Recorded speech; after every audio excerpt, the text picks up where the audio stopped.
Coming up, a historic day in African American history, how people in Vermilion are planning to celebrate Juneteenth. And a woman originally from South Dakota opens up about her experiences with racism and living in the Twin Cities during the George Floyd protests. Good morning, this is KOTG on the go with all you need to know in news and weather as you start your day. Today marks the anniversary of a major moment in history. June 19th, 1865 is the day the last group of enslaved African Americans were told they were free, even though the Emancipation Proclamation had come a couple years earlier. And the day is now officially recognized in South Dakota. Governor Kristi Noem signed a proclamation yesterday declaring today Juneteenth Day in the state.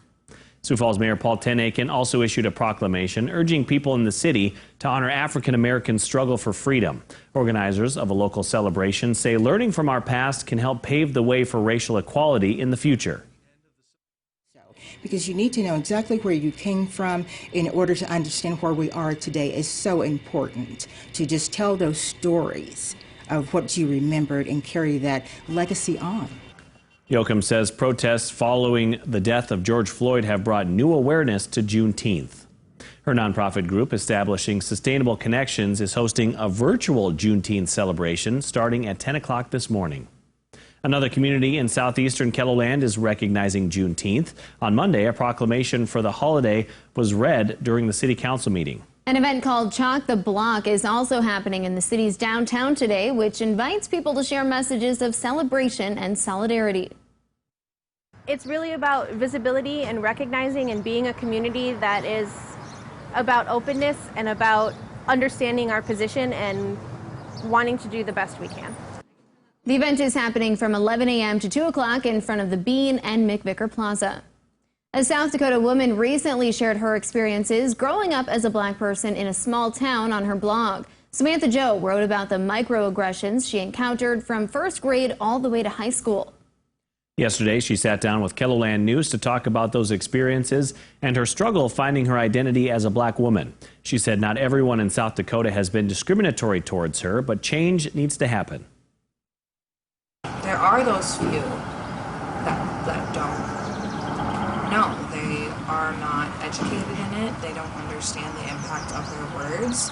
And then that's where the work still is. You can read our full story with Samantha Joe on KELOLAND.com and find a link to her full blog post. Turning to weather, after a warm start to the week, temps are cooling to end the week. But how long will this cool down last? Let's find out with meteorologist Scott Munt. Well, we're looking at numbers into the 70s for today. We'll try to warm those numbers as we go through the weekend. Many locations by Sunday will hit the low to middle 80s, and that's what we have going in our outline for the weekend. In the meantime, not as hot next week. Temperatures near 80 for afternoon highs across eastern KELOLAND. We are looking at warmer temperatures for next weekend. Along with that, I think our humidity will slowly start to return. More details on the KELOLAND Live Doppler forecast coming up. Thanks, Scott. 3 Aberdeen firefighters are recovering after being hurt while battling a grass fire that spread to house Wednesday afternoon. Firefighters say high winds, hot temperatures, and limited access to water hampered their efforts to put out the fire. The home has extensive damage. However, everyone inside was able to make it out safely. The 3 firefighters have minor injuries. The cause of the fire is under investigation.